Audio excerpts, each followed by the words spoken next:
So you're in for a treat tonight, especially if you haven't heard these wonderful poets before. And we're going to start the evening with Natasha Rao. She is a poet and educator from New Jersey. Her debut collection, Latitude, was selected by Ada Limón as the winner of the 2021 APR Honickman First Book Prize. She has received support from Bread Loaf, the Vermont Studio Center, and elsewhere. She was also named a Djanikian Scholar by the Adroit Journal. She is the recipient of a 2021 Ruth, Lilly, and Dorothy Sargent Rosenberg Fellowship from the Poetry Foundation. Her work appears or is forthcoming in American Poetry Review, The Nation, the Yale Review, and elsewhere. She holds a BA from my alma mater, Brown University, and an MFA from NYU, where she was a Goldwater Fellow. She is currently managing editor of American Chordata and lives in Brooklyn. Please help me welcome Natasha Rao. Thank you so much. It's so nice to be here and to be reading with two of my favorite poets. So this is really wonderful. So I'm just going to read some poems from the book, kind of jumping around a little bit. Okay. This first one is called What It Was Like. We had sushi that was so fresh, we blushed. Every 17 years, the cicadas rasped a kind of warning, showed us with increasing urgency the need to leave our old bodies behind. I thought I could make some kind of difference. I thought I could memorize enough facts to stay composed in debates and not cry after one glass of wine when my brother says we can all just go to Mars. I thought what I did was forgivable in the grand scheme of things, that your love was an inexhaustible resource. Terrible people made terrible decisions. Good people made terrible decisions. Which was I? It depended on the color of light in the bathroom, the angle at which I held my face to the mirror. I lived in a city at sea level level-headed now, the frailty underfoot. We pretended not to notice. We loved receiving shipments to our home, ceremoniously slashing packages with scissors, cleaving, leaving nothing but confetti. It was like sitting across from you at dinner and wondering when to tell you, knowing the worst is coming and simply ordering another drink. Meanwhile, the bubbles in the glass keep rising. It was luxurious. It was inevitable. It was a thick piece of fatty tuna, brimming with mercury, somehow effortless to swallow.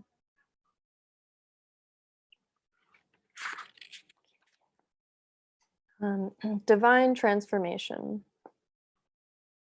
Watching Jane nuns sweep peacock feathers across the earth, I wanted to become one of them. I was pupil, shifting in the uniform of my larval skin. The nuns practice ultimate nonviolence, brushing the floor with fallen feathers, cotton broom, unbleached wool to avoid bruising any insect. It was, to me, an obvious way to live, before I saw myself as small, inelastic. I was large with guilt. Why girl? Why not mouse, moth? My mother asked, where do you see yourself in 10 years? And I said, barefoot, forest floor, fostering compassion.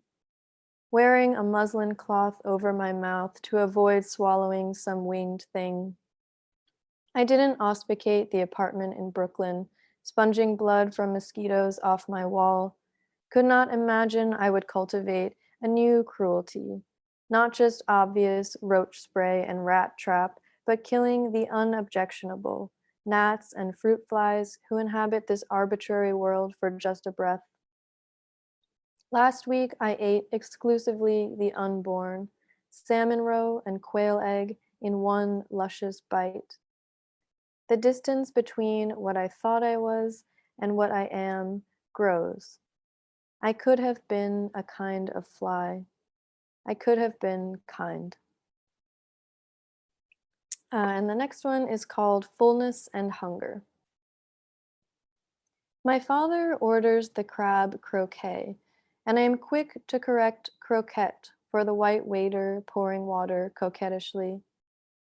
Last summer in England, I watched my brother grip a mallet on the manicured lawn of his new life, while my parents learned the rules to this ballet, beaming, and I sipped gin.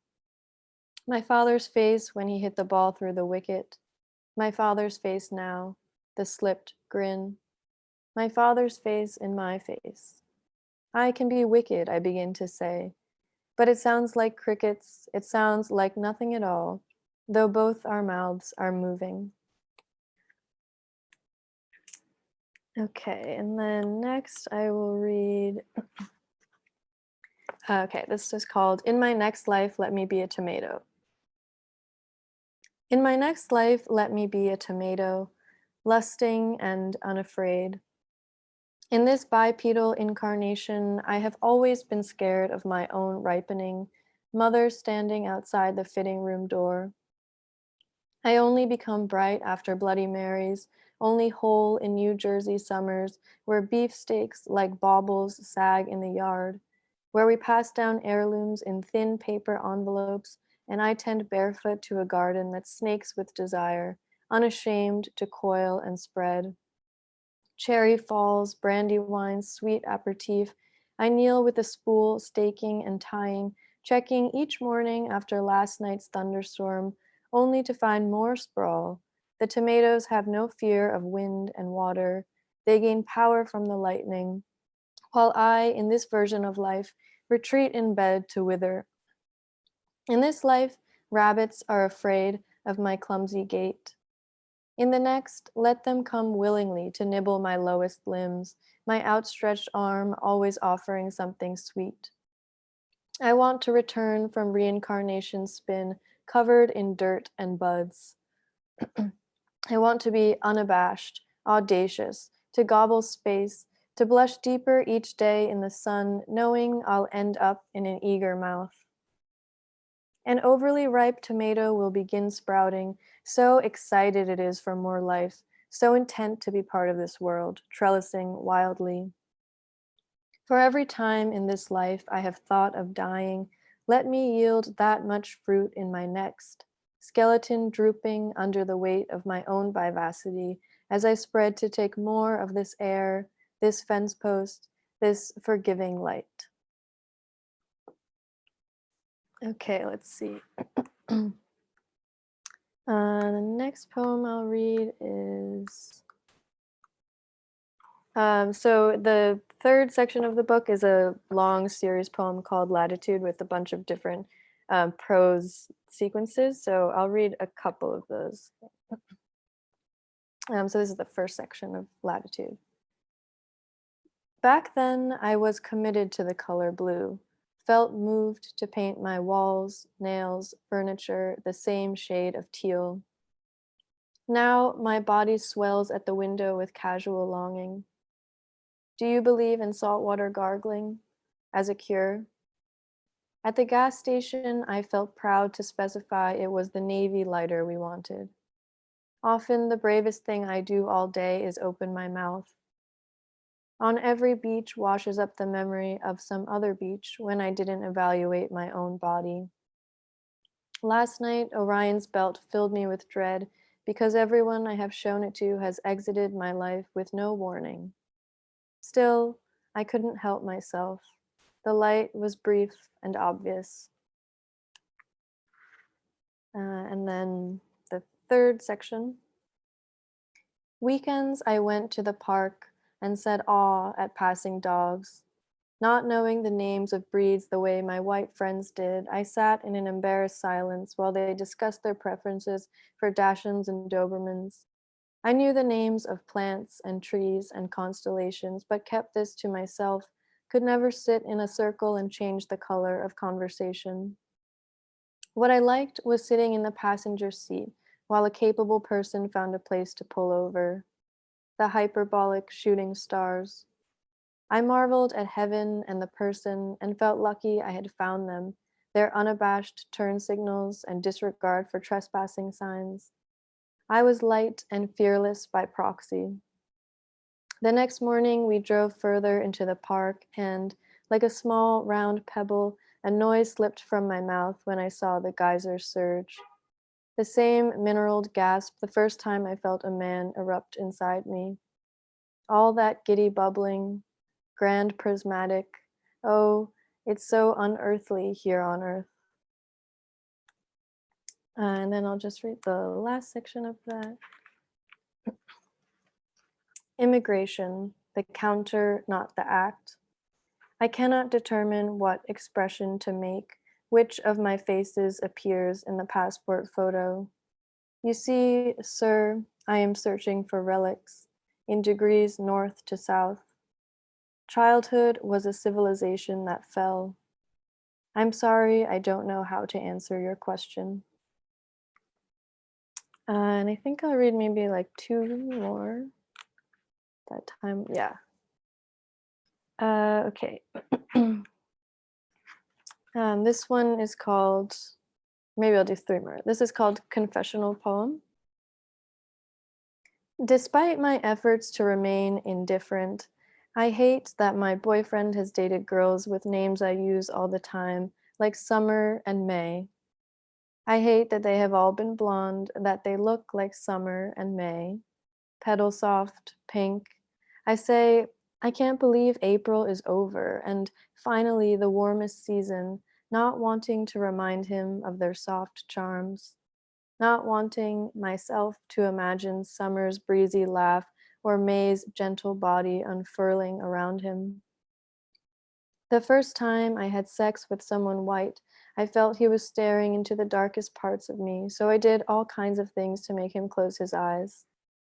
I want to ask my boyfriend if it was like that for him, with summer after prom, if he felt his brown body darken next to hers, like fruit in the sun. But I know the answer. One night, thoughtlessly drunk on self-doubt and rum, I opened his journal. Oh, how he loved those blossomy girls. It was only when I saw my own name in careful handwriting that I shut the book and cried. I confess I am selfish. I just want to know that someday, if this world ends, there will never exist another in which your familiar mouth forgets the feel of my name.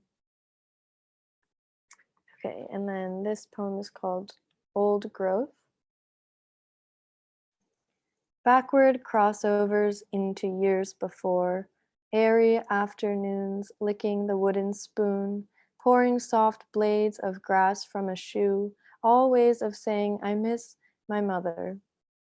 I wish I could remember the gentle lilt of my brother's early voice. Instead, I hear clearly the dripping of a basalt fountain. What gets saved? My father fed my sick goldfish a frozen pea, and it lived for another 6 years. Outside, pears swathed in socks ripened, protected from birds. Those bulbous, multicolored days, I felt safe before I knew the word for it. But how to fossilize a feeling, sustain it in amber? I keep dreaming in reverse until I reach a quiet expanse of forest. The dragonflies are large and prehistoric. Mother watches from a distance as I move wildly without fear. And then the very last poem I will read was written after Nicole Seeley's poem And, in which each of the words has the word and inside it. So this is called Or, and it follows the same idea. Or, forgive earthworms for contorting. Prioritize forests before work or glory. Worship dormice. Forsake ordinariness. Forget conformity. Gorge words euphorically. Stories immortalize orgasm, horseflies, floral histories. Workshop emperors or gladiators rigorously. Explore discomfort, remorseless scorpions or forbidden seafloors. reforest, dechlorinate, evaporate fluorescence, memorize aphorisms before performing thunderstorms unforgettably, endeavor for gorgeous, borderless worlds, multicolored, unanchored orchestras, orbit memorably. Thank you so much. Thank you so much, Natasha. That was a wonderful reading. That was great. Thank you. Now we're going to hear from Devon Walker-Figueroa. She is the author of Philomath, selected for the 2020 National Poetry Series by Sally Keith. She is a writer, editor, and erstwhile professional ballet dancer who grew up in Kings Valley.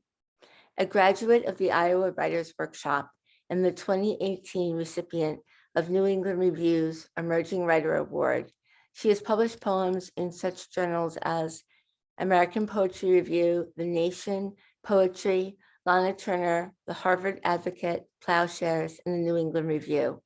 She's currently enrolled in NYU's Fiction MFA program and teaches writing courses at St. Joseph's College in Brooklyn, and serves as the co-founding editor of Horsethief Books.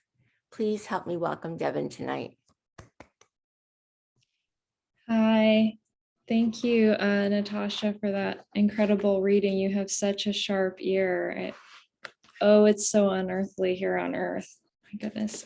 So excited to be reading with you both tonight and the first time. And thank you, Jennifer, for having us.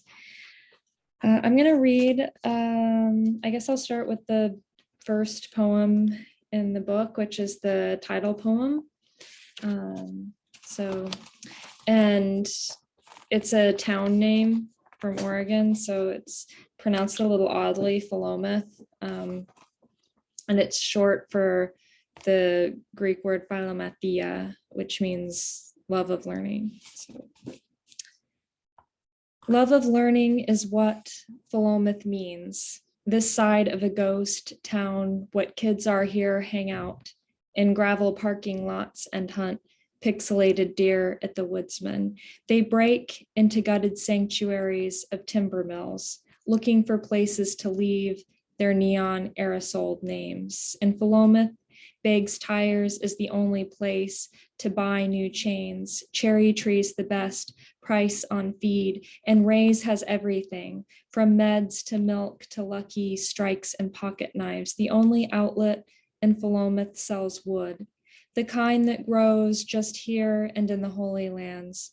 True Value boasts all the sturdy dead bolts for when the back door's gone, busted again. My friend Megan is still giving out blowjobs to mechanics and drinking red cough syrup until she doesn't care about her stepdad walking around covered in nothing but sweat and dirt.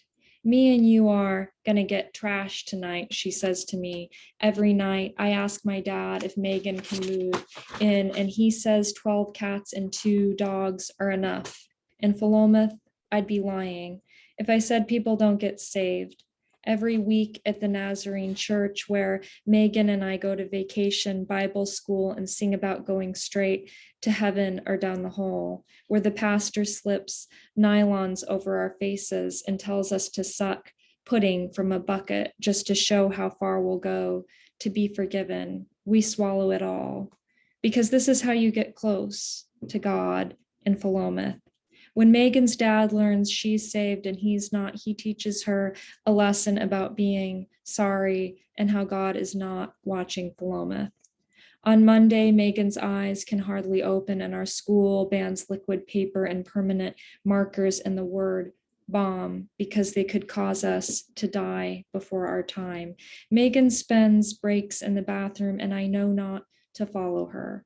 I go to the library where I check out A Season in Hell because they don't have illuminations and never will, and I feel alone around all the smart kids who raise up pigs to pay for college.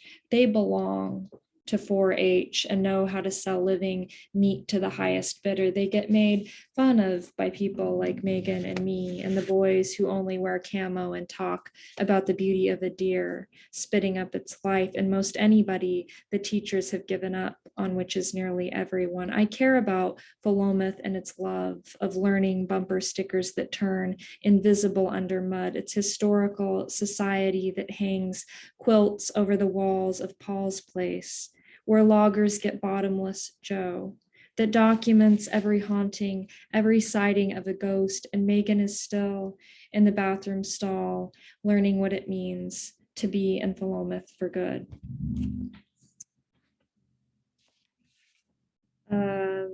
The next poem, well, I'll just read the next poem in the book. I'll kind of flip around a little bit, but this one's called Permission to Mar.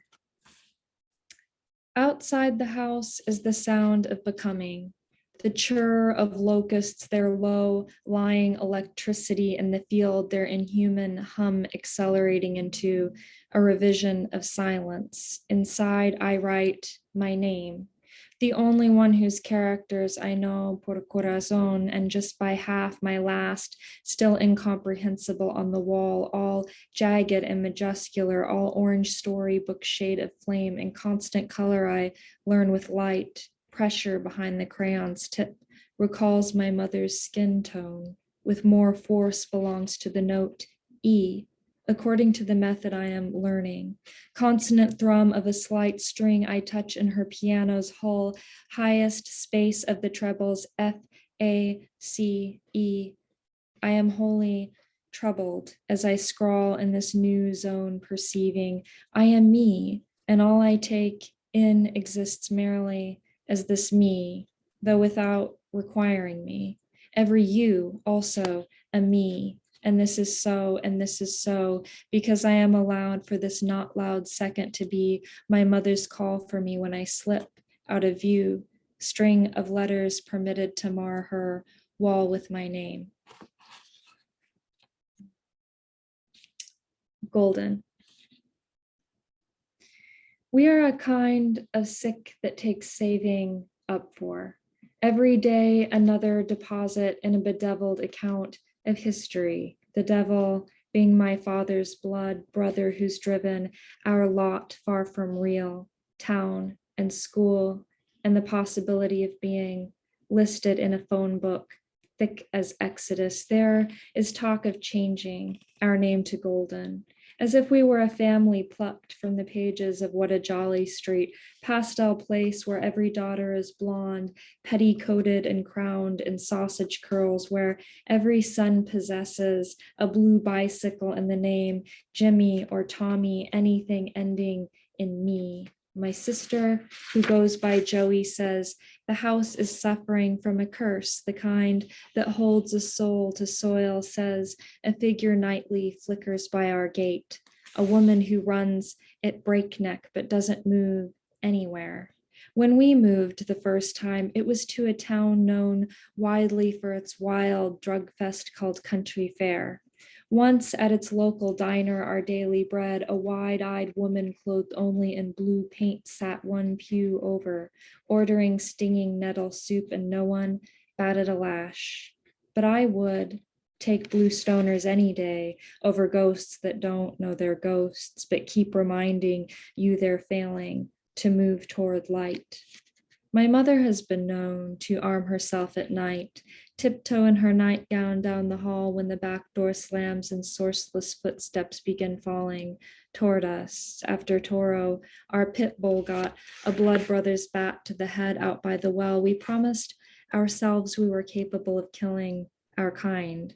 But the footsteps are just testament to the dead, never being the kind of gone you think they are. In Old Testament times, people killed each other with stones and hungry animals in pits full of flames with the building of great marble temples. People were probably grateful then to leave this earthly kingdom not knowing every life is an afterlife and heaven is just a ghost town that never ends. When I finally learned to handle my mother's revolver, I can only hit the bullseye when I pretend I'm Isaac King, the man who shot his face off in our barn. In his day, when you could pierce the dirt with a flag and call it yours, exiting this life was a crime that could keep you from sleeping anywhere sacred. There are times I whisper to our empty living room, move toward the light, find a way out of this valley named for a family so dead, everyone calls them kings.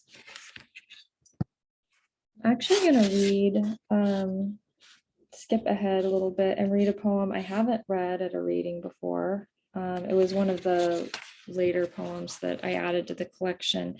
And it's also a place name from Oregon, which is where I'm from. Maybe I should have mentioned that. No, Jennifer mentioned. Okay, thanks, Jennifer. So this place is called Drain, and it's another out of the way place in the Willamette Valley in Oregon. So Drain. At 7, I learned the logic of cedars, their relentless failure to live, the frail flame they leave for you to cut down and to curse. The locals called the new condition rust. It'll open up our view of Mary's Peak, they said. My father blamed his blood brother who bought up all the land around our land, who as a boy delighted in harvesting wings from flies. Funny to think of a thing named for what it cannot do. I've never spoken to the man, though I know he's mastered 11 tongues and runs a language school near Okinawa. Once he bragged of hiding cameras in the showers of that school, my father says, in trying moments as I try to appear lost in thought. I suspect the blood brother can carry a captivating conversation in the language I am trying to learn, language of a branch that lets you express the thought, I hear heat, or I taste heat, which makes to feel end up feeling a touch inadequate. Blood is thicker than water is a saying my mother despised when she was running our house like an inn for the insane. She loved nearly any animal that wasn't cut out for living, like orphaned fawns and withdrawn addicts she'd find trembling at rest stops along Route 20.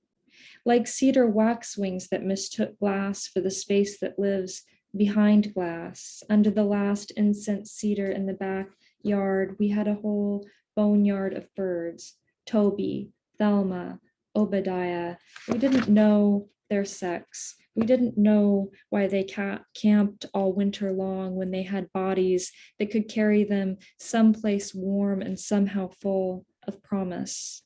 Mti means tree and mtu is person. In the tongue I try to hold as if it were mine.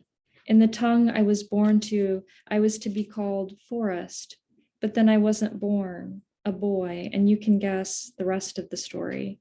Everyone wanted a brother for my sister. I wanted a brother for all of time, but my parents' tepid tries ended in prematurity, and my mother believed these losses due to the blood brother standing beside the driveway, cursing her screaming whore every time she'd open the gate. At the time, I didn't really know what whore meant, nor that it used to be a homophone to our, a fact not lost on Elizabethans. Also not lost on Elizabethans was the value of public dissection, a theater of which my father would be fond. I say fond given his love of forensic science shows in which crimes get duly accounted for while we feast our eyes. Do you see that? He once asked over dinner, pointing his fork at the screen over which flashed the image of a lone limb feminine etiolating on a Floridian beach. The hair keeps growing after death. My middle name is Elizabeth, which means my God is an oath.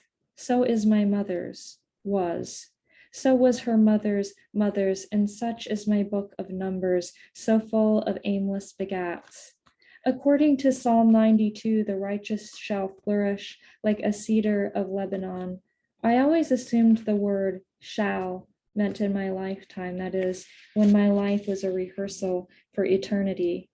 The infected fronds of a cedar smell sweet when July touches them, so sweet you swear they can't be dying now or ever, though you know their fall is ripening underfoot. The root ake means both his and hers in the language I am trying to learn, meaning perhaps an object is altered, little by the hand that holds it, by the many aching parts attached to the hand and to its holding. The blood brother had at some point promised to have and to hold, and had 2 daughters whose names escape me, but end in co, with whom I'm not friends and might never be, though I hear they make art and suspect they are kind. In Drain, Oregon, in the last summer of the Cedars' lives, I found a kind of kinship at Sunshine Camp and climbed high up on a cross in the middle of a dying forest. You could smell the orange needles as they fell lightly at your feet as false eyelashes. You could feel sunshine seeping through trees that couldn't feed on light or water anymore.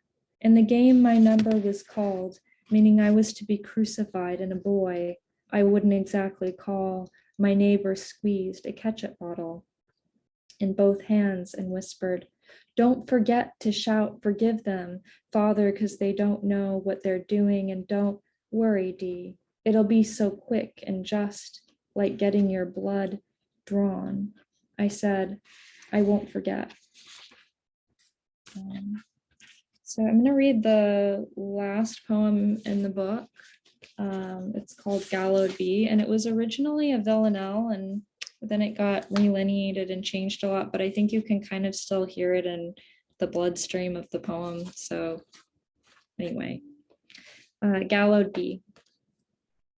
The nearest land fills nowhere near, and no one is to blame. We burn the year's news in the meadow, in the mind, till the crosswords and the funnies wilt to winter kill. I trace the day an epitaph in ash. Hallowed be thy games. Every story is ashamed to be true. My father's now a widower, and no one is to blame. My sister doesn't laugh, plots to live on land turned tame, where the soil's kissed with concrete yields no wine.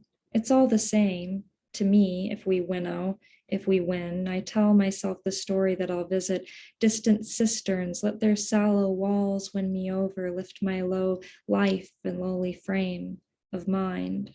My father gets fined for burning out of season, says he doesn't get why. So the days go slow, and I climb a pulsing fence that stops. No bucks nor does observe the neighbors' piglets wallow in their loam.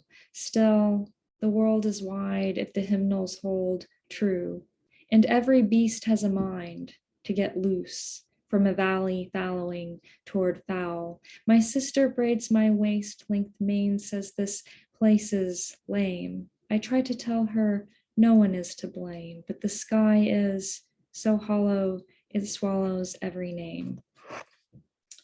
And I guess I have like a couple minutes left, so I'll read. I have a chapbook. I kind of think of it as like an EP to Philomath. It's called So Lame, which is a mean nickname that people who live north of Salem, Oregon have for the capital city. So this is sort of my poem for Salem, Oregon. All right. And I'm just going to read a short section and then pass the torch. Imagine being popped like a cherry into the mouth of a city that rarely swallows anything but your thoughts of leaving it. Better not to commit your thoughts to paper. Better not to commit yourself to riding flask in hand the new and rousing carousel, our pride and toy, with the knowledge this life is like every other secondhand.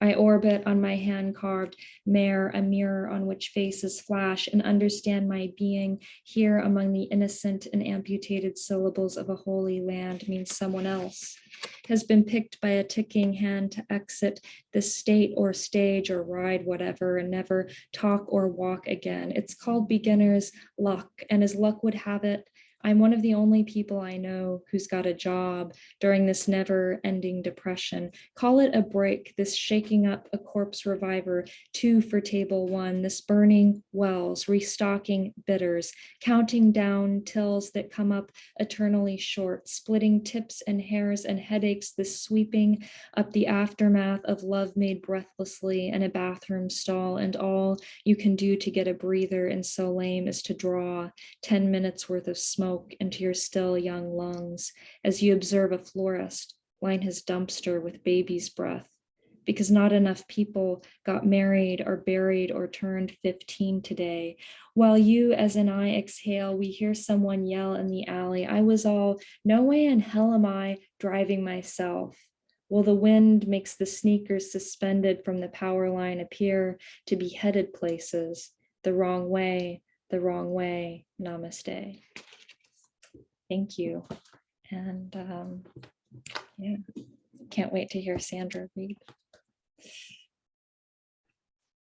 Thank you so much, Devon. That was a wonderful reading. Now we're going to hear Sandra. Sandra Lim is the author of The Curious Thing, published by Norton in 2021.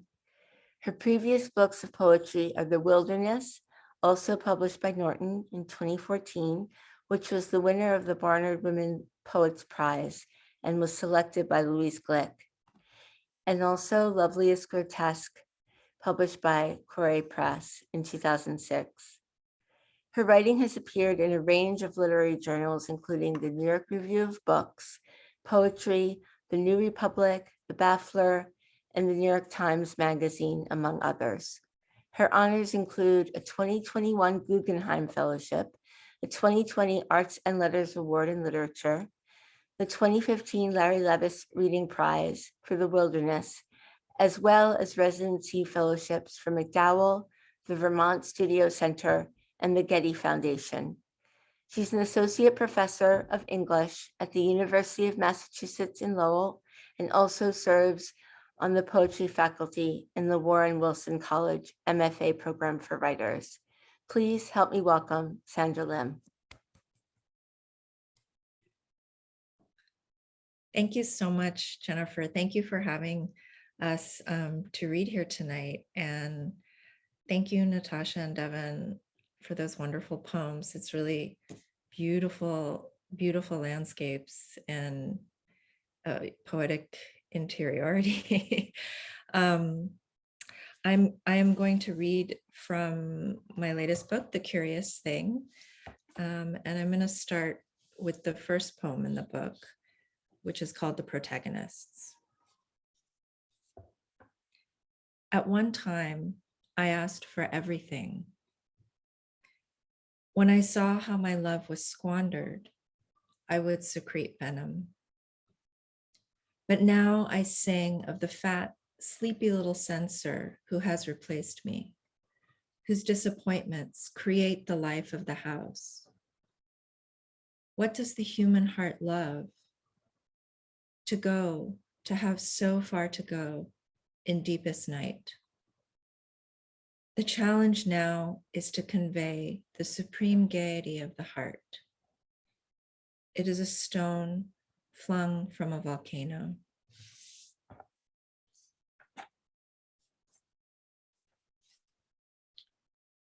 Chicago. I had a little stove and a wick of wakefulness in my sleep.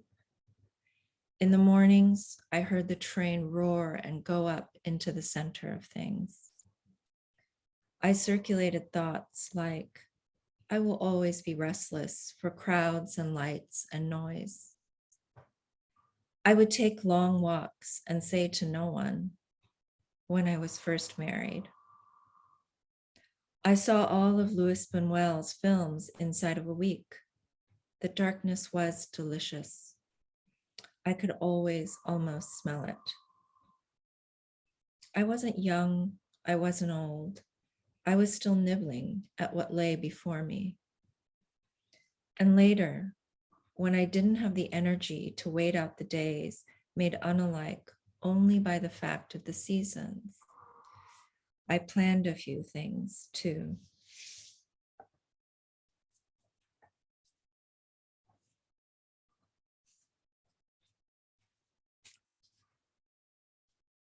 The Immoralists. In Goethe's famous ballad, a little heath rose tells a rough boy she'll prick him if he picks her, but he picks her anyway. Look how the erotic imagination honors you, little rose. It runs its kingly grace over you remorselessly. We go out into the light of a hot Sunday afternoon. None of us wants to grow old in a library.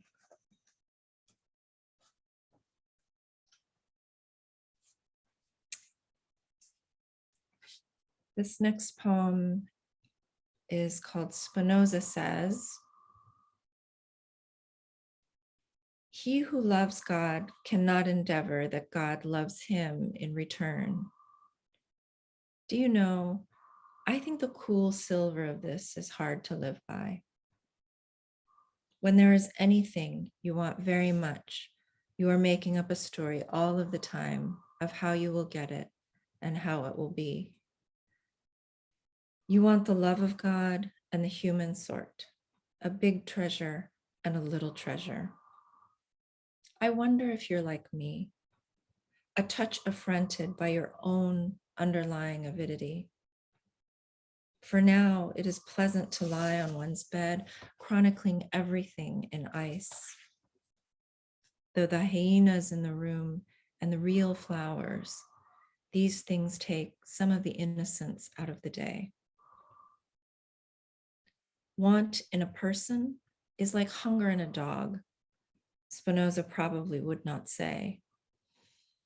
His wakeful, solitary reasoning plainly outstrips my wildest intuition. Yet insofar as my heart is a boot with a hole in it, I think this is what writing could be.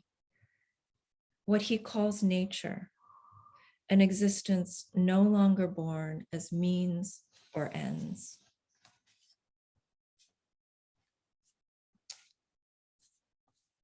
A few poems riffing on or thinking through Greek mythology. This one is called The Mountaintop. In truth, you still expect to order your life in peace. You continue to long for glamour and passion. To guard against the destiny you don't really know, you work furiously. Pensive and unathletic as you are, you have your own intricate schedule with your shopping bags and appointments. You always forget you're a bag of blood. In sleep, these things lose their power over you. Meaninglessness does to you what it can. When you wake, you have no ideas. The heart is momentarily light. As you slip back into the days, you find you haven't done with certain notions yet. You read all the time, help yourself to a plate of oysters. The dreams become fresh and astounding once more, renewed by the drama of betrayal. Even the self you take to be so real falls away while you labor. And the only stones left are the ones in your throat, foregone things you have to get down fast or else you'll choke. At last, you don't even know what you feel for yourself. The mountaintop. You can keep your books and your music there. What's bad in one story is good in another. Something has made you brave. There is more to life than writing.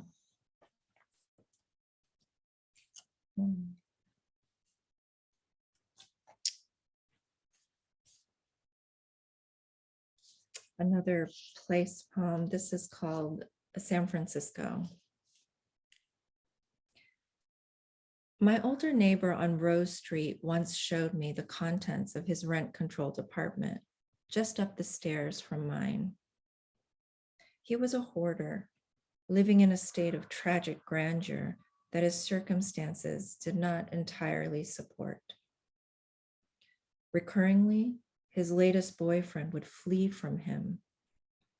When we met later in the alley to take out the trash, we would reliably turn into two lumps of fear. What was more terrifying than being abandoned? Downstairs, I was a collector too, with my need to interpret and sort everything. But we didn't tire of the spectacle of our private lives, though many initiatives went badly wrong. I was altogether more anxious about being light-minded. My railroad apartment was a small cloth diary with a lock and key. It was my real life, or what so often passes among us for real life. And for all his possessions, my neighbor dreamed of having a petite Trianon with a vast garden to walk in and dog roses lavishing a limitless dining room table. Of course, there was no table because there was no dining room. Obviously, there was never a garden to walk in.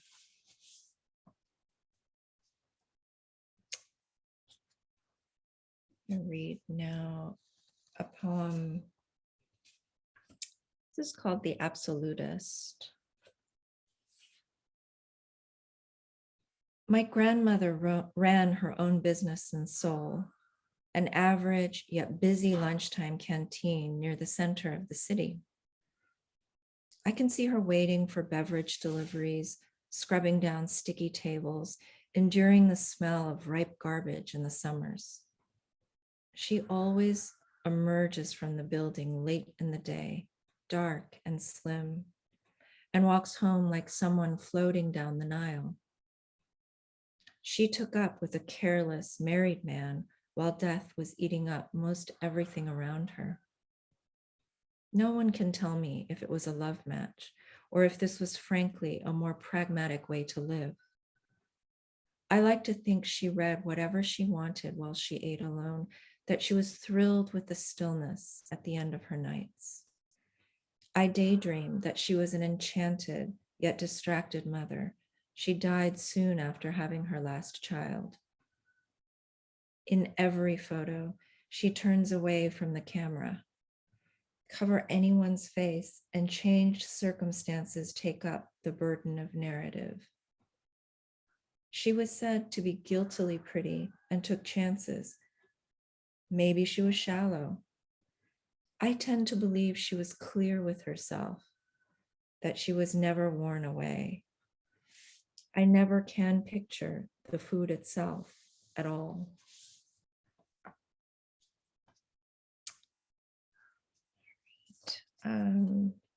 Just read a few more.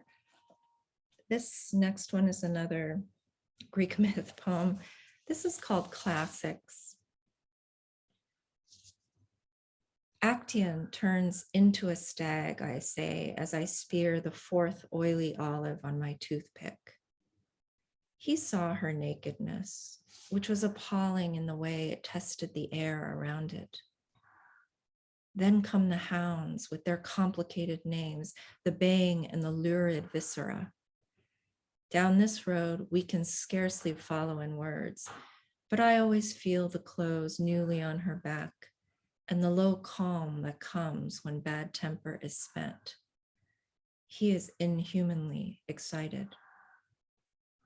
A rack of antlers emerges from his forehead as I talk. There's no stuffing it back in. He doesn't seem to notice as he pulls me into his lap. I sip my drink, and the bartender decants striped red straws with their determined gaiety into a glass jar, carefully wipes down the scarred tabletop. Humiliation, what of it? Formerly, I had a few feathers around my mouth, but nothing in my head.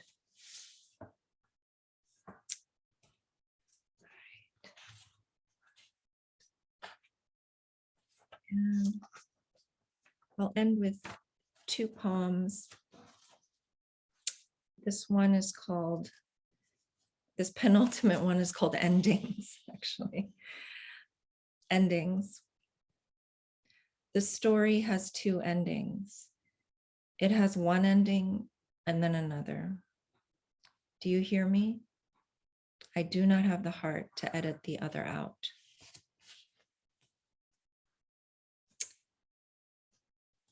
And then finally, I'm going to read, this last poem is called Something Means Everything.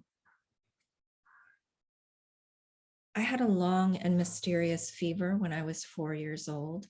I was in bed for 5 months. My mother took the illness as some obscure anger of mine that took time to assuage, a root fire underground. This is what she told me once anyway. I think I lived to myself. I like to imagine that I was at one time truly formless and uncaring, only yearning toward water and sleep, opening and closing. She said that in my fever, I even spat at her once. When I looked up into her face, my eyes were plain and bright, and she thought I was becoming something that she knew nothing about. And then it passed. For once, my spirit refuses the effort of understanding. Of course, I could not see what lay before me then. I was a child, wasn't I? I didn't have my heart set on anything. Whereas now, facts are more solid than I can stand. I need a few more ideas. A room of one's own is splendid. You don't know what your story is about when you begin it. And a love to measure past and future loves against. The danger may be that it carries the force of original thought, when in reality, it is just what you have had with you all along, the curious thing lying on your heart. Like that childhood fever, it's private, without account. I had a dream around that early time, or was it a real episode? My mother can't remember. I saw the most beautiful young woman on the street, and when she turned to look down and smile upon me, I saw that she had no teeth at all. Uncertain, the distortion had stopped in her face. But it was like a promise, wasn't it? The prediction of a poisoning of spirit or its very healing. I am not sure now which. Thank you very much. Wow, what a great night of poetry. Thank you all so much for your readings, and such great readers the three of you are as well of your work. We have some questions in the chat, but we'll start with the question that we tend to ask everyone who comes to read for us in the series, and that is about advice that each of you might have for people who are putting together their first collections of poetry. And keep in mind that at the center, we have students who have been writing for a few years, and others who've been writing for many years and had sometimes have left writing and came back to writing after they had their other careers and raised families. So some of our writers are young and some of our writers are very old. We just had a student who published his first book at age 89. So we have all age ranges. So what would you say to them?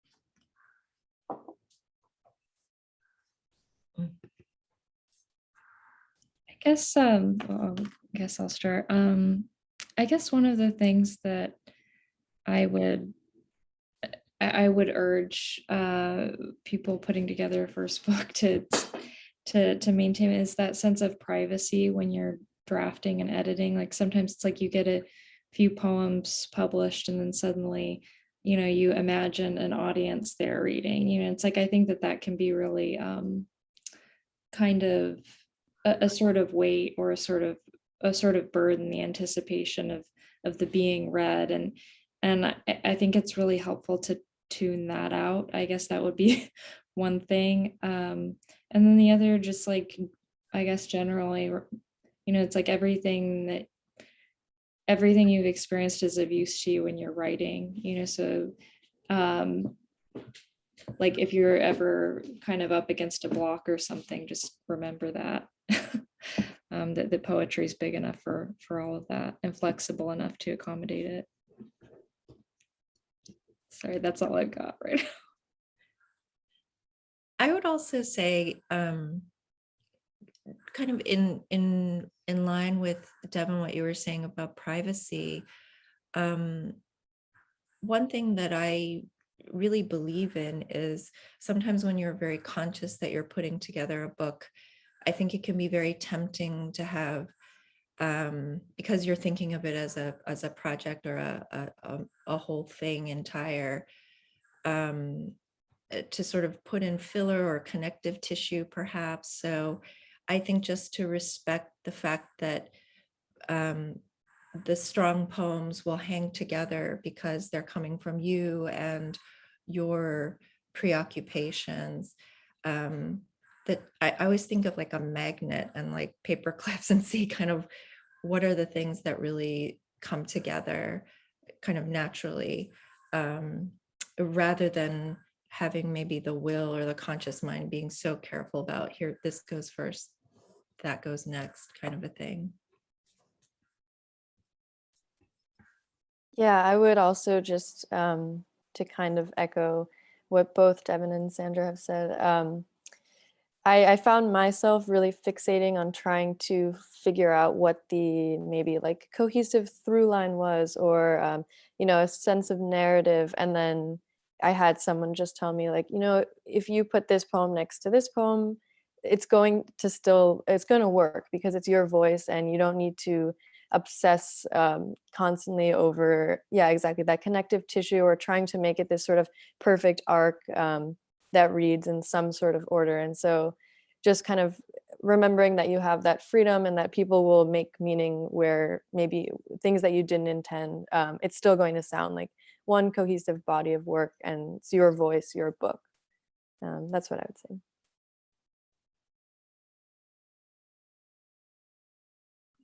Those were great answers. Thank you so much.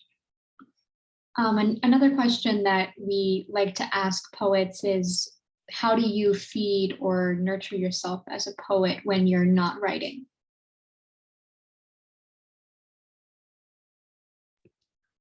That's like the $1 million question.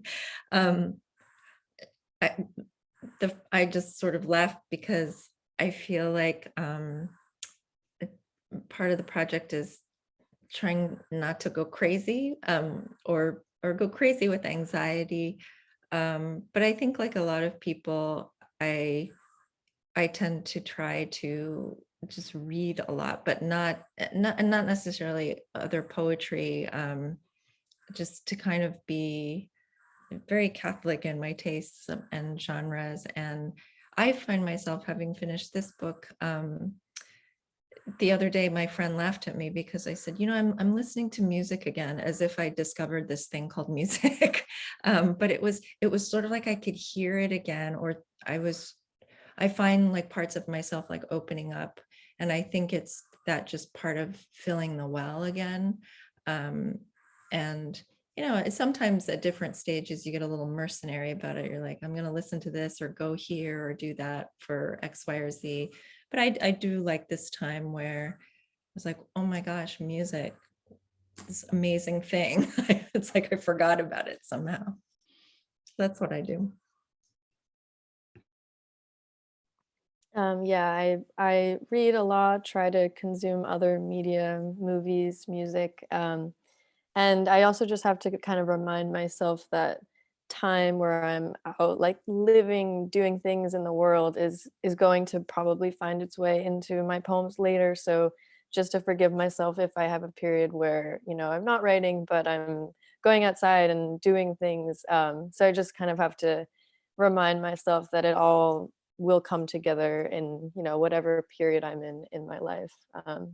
So yeah, similarly, kind of after finishing this book, after the book came out, I found I could kind of like enjoy all of these things again. And it feels nice to sort of, as you said, fill the well, and then know that in another period of, maybe like a little more dormant time, those will, all those influences will find their way into the new work. So. Yeah, your answers, I feel like, really really speak to me. And Sandra, what you were saying kind of about getting this place where you can find the wonder in the music and the language again. For me to kind of get back to that place after I've been working, and then there's kind of that pause after, is I kind of need to find new ways to estrange myself from language so that I can then come back to it and sort of as a stranger. And sometimes that is just, I don't know, taking the reading from the page and taking that out into the world and just like, saturating myself with new experiences, or engaging in another medium. I like to work in sculpture too. So sometimes it's just like doing something or making something that doesn't have to do with language. Is a sort of way to make almost like emptying myself out or making myself blank in a way so I can be receptive to that music and the language again. And then after that kind of like cleansing phase in a way, just like inundating myself with poetry, finding it's a little tough sometimes, like finding the right thing to read after you have had that space. Like it's so you can pick up a bunch of incredible books and they might not resonate with you right away. So it's like going through that period is tough sometimes, like finding the books and finding the poets and the writers who help you create a new relationship to the language. Like that's really important for me. So that also just has to do with like searching and kind of like having my feelers out and curating and then delving into that stuff once I have it. Yeah. Thank you for your answers. And Sophia, thank you for that great question that always tends to really spark a really interesting conversation. A lot of my poetry students at the center get very worried about this same question, when they get individual poems published. And then I had a student who just had his first book published, and he said that I didn't warn them enough how you go through a postpartum period after your book comes out. I think that I was worried about periods of time when I wasn't writing until I heard Louise Glick talk about how stressful it was for her until she realized what you were talking about, Sandra, that you just have to not be hard on yourself during those periods of not writing. And all of you have said in slightly different ways to just re-expose yourself and to start filling the well up again. So I think that all of these pieces of advice are really useful to anyone who's writing even other genres. And Devon, you are doing an MFA in fiction right now. If you could talk a little bit about that, about how poetry and fiction, your poetry and fiction work together or are different. And if Sandra and Natasha want to also talk about other forms of writing that you're interested in, or reading or writing. Yeah, that's a really interesting question. I struggle with it a little bit because it, on the one hand, it's like there are a lot of poems in Philomath that are very kind of narrative-ish, even though they're predominantly lyric. There are narrative elements driving a number of the poems in there. And then when I'm tasked with writing a narrative, it's like my instinct is to go towards lyric. So sometimes just like it's helpful for me when I'm writing fiction, sometimes just to read people who are not stylists, but are just really good on structure, because I will like go all style and then it's like, oh, well, you know, you need to give the reader a sense of like the before and after, the cause and effect and things like that. And so it's like sometimes a little bit hard coming out of having written poems for a while and then going into writing stories, or working on a novel, say. But again, it's just, you can kind of tune your brain to the form again by just kind of immersing yourself in the form that you're writing. So, you know, it's like if I'm working on a novel, I'm going to be reading a lot of novels, but I'm going to be reading poetry too. And the poetry finds its way. And I often find myself, probably too often find myself interested in writing characters who like have some kind of relationship with art making, poetry, you know, ballet, etc., stuff like that. So it definitely, like one narrator that I've been writing into, like she's kind of OCD, and that manifests itself in a sort of sonic way, like hearing things kind of in triplet, or like connecting like words, and I was just like, oh, you know, I'm just going to use that hearing music, the inevitable, you know, sometimes after, when you're working in poetry, right, you go out in the world and you just feel kind of inundated by the similitude, right, like of all these like different words. And so capturing that for a narrator was interesting for me. I don't know, that's a weird example, but that's one that I can give.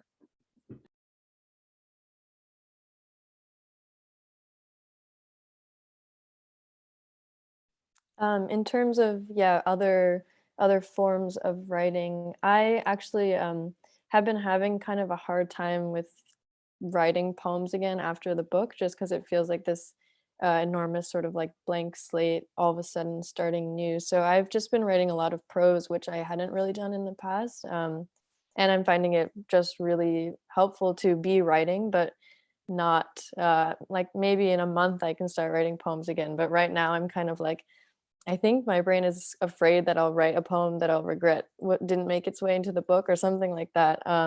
So yeah, I've found it pretty freeing actually now in terms of moving into other genre, which is something that I had never really done before. So yeah, maybe Devon, I'll solicit some of your advice on fiction writing, but could be a new path. But it's definitely been a lot of fun just playing around, experimenting, that kind of openness that comes when the one project is finished.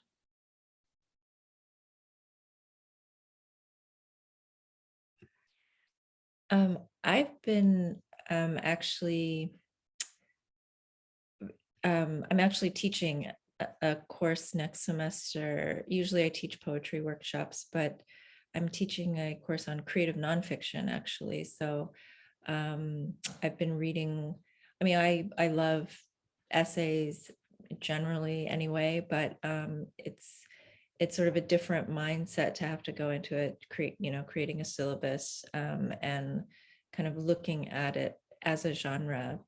But I think in some ways, even if the outcome is, I consider myself a very lyric poet.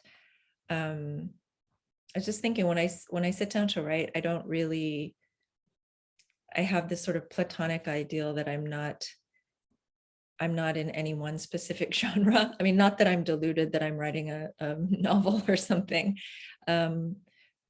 But there is this sense, I just was thinking about that because even with nonfiction and the course is called creative nonfiction. And so I think there's a lot of porousness, especially between poetry and poets writing lyric essays and whatnot. So I'll be curious to see in the class how those relationships become sort of more tangible. But I too, sort of like Natasha, I feel like right now, if I write poems, I can sort of see certain tics that I have, I'm like, oh, that's sort of a trailing off of the last project I was in, and so to me, it's not that interesting, or it's kind of a watered down repeat or something. So engaging in a different genre, and something about nonfiction, it's very bracing in a lot of ways. I guess it's because it's undergirded by the fact that it's that it's truth in some sense,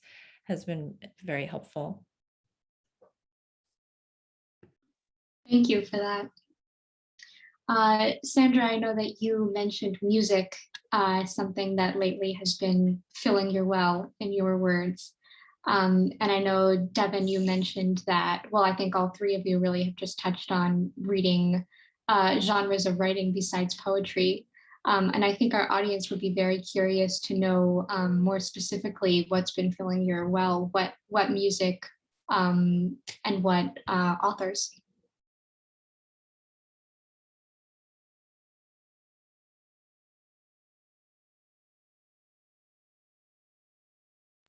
Okay, I will go. Or I don't know. You go. I knew that was gonna happen. We're like, what have I been listening to lately? Well, a little bit. I think actually because I usually cannot read. I can't do very much when I'm listening to music. I get too distracted. So at first, I was moving into it when I was trying to do things for school. I was listening to a lot of classical music again. I think I used to play piano, and that is such a heavy instrument. I haven't touched one in years in my little apartment. So I was listening to a lot of Mozart. And again, this will sound lame to anyone who's, I'm not such a knowledgeable classical music person, but I was like, oh my gosh, Mahler, however, I didn't know ye or whatever. So lots of classical music.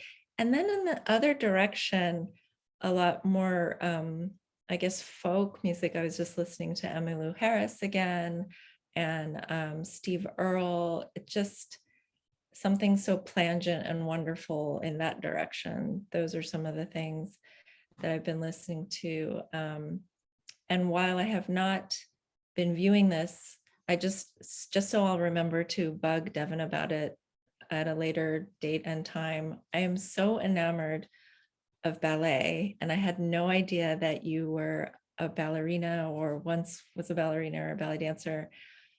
I am, I guess, what you'd call a balletomane back in the day, and New York City Ballet is one of, like, I haven't even seen them live very much in my life, but I always hope to somehow get it in my writing or poetry. I never have yet, but I can't believe you're a ballerina. It's like you're a superstar to me. So I will bug you about that at some point.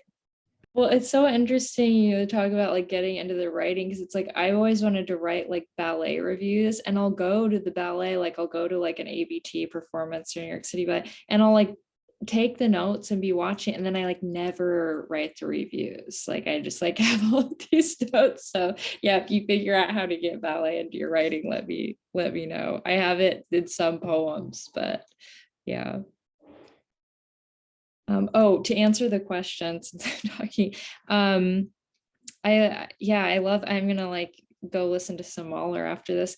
I have also been listening to classical, but also movie scores. So like I was re-listening to like Wagner's Tristan and Isolde last week, and then listening to Bernard Herrmann's soundtrack that he wrote for the film Vertigo. And it almost feels like they're like musical quotes from one to the other. Like it feels very influenced by it. So I love finding things that like kind of trying to find musical lineages if I can, like just like through hearing, not through like research so much, just like listening and just like inundate myself. I'm like, oh, I think I hear a musical quote there. And then like what else? Oh, I love harp music. I grew up playing the harp. My harp is in Oregon at my dad's house. So I'm not like playing it right now. It's kind of expensive to ship, but I've been really enjoying the jazz harp music from Brandy Younger. I sort of see her as like next gen Dorothy Ashby, and her music's amazing. So yeah, I highly recommend that. Yeah. I actually just moved into a new apartment with my like childhood best friend who is a bassoonist. So I have been just like fully listening to a lot of bassoon and sort of learning a ton from him. I've been friends with him for so long, but I just didn't I didn't know A, how much practice was involved. So that's just been interesting. But B, yeah, it's just fascinating to learn about the instrument. And I'm not like super well versed in classical music at all, but I'm sort of getting my education now, which has been great. So I think there's going to be a good amount of bassoon in the new work, which is exciting and fun. Do you feel like you're like memorizing the music along with them? Because like Yeah, if someone's practicing, you'll hear like the same phrase like it's 8 times in a row. yeah, it's like in my dreams too. I think it's the same, like sort of, which is very cool. Well, these unexpected connections are really interesting tonight. Your work speaks to each other in interesting ways, but it's also fascinating to see these shared interests. We have our co-director in the audience tonight, and she came to us right from working at the New York City Ballet. So I had the same experience, Sandra, that you had about how much I love ballet, and then feeling like I was in the room, with a superstar because she had worked there for a while. So yes, we'll connect you up to Jessie for the inside scoop on ballet tickets.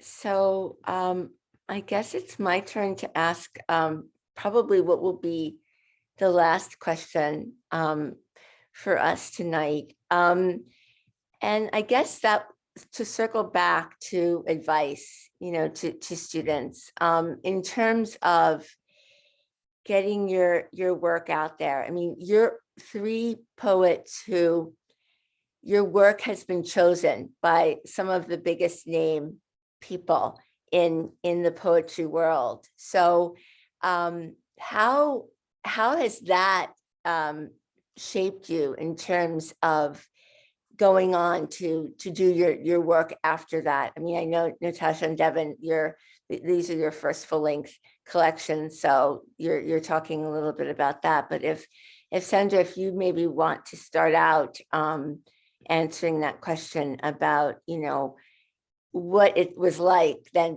having your second book chosen by Louise Glick, and if that had any impact on where your writing went after that, or any insights that you learned from that experience.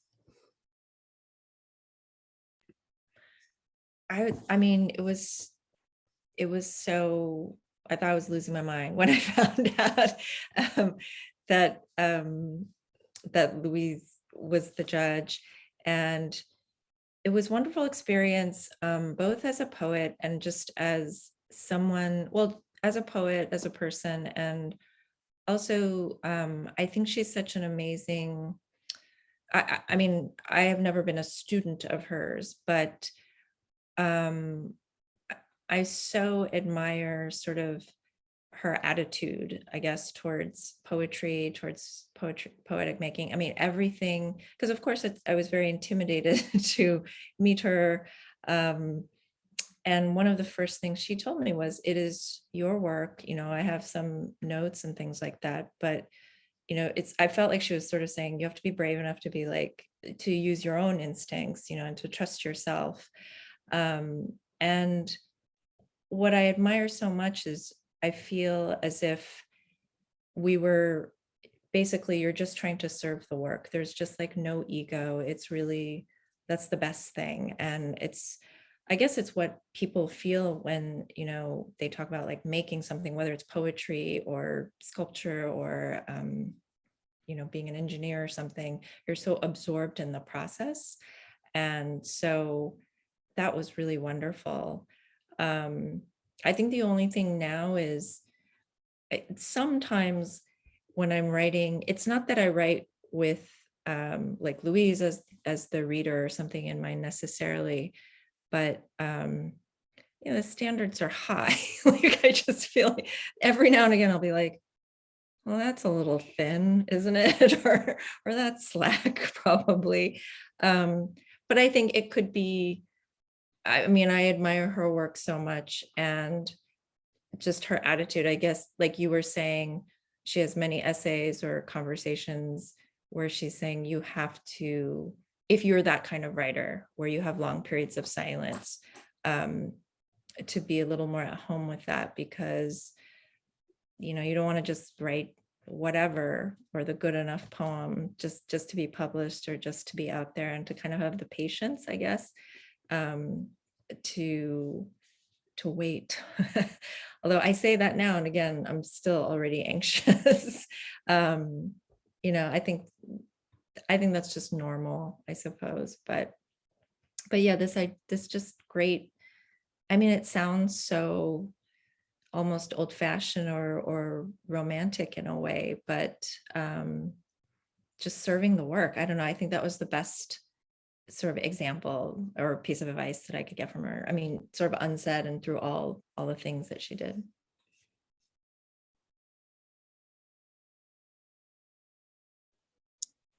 For me, I think, yeah, it just felt really surreal. I love Ada Limon's work so much, and have always kind of felt like my work was in conversation with her. So the introduction that she wrote for my book, I was just like bawling when I read it the first time, and showed my mom, and was like, this is like the same Ada Limón who I have all her books. And like, it was just really a wonderful feeling. And to then kind of feel like you're in a lineage and sort of like having this conversation.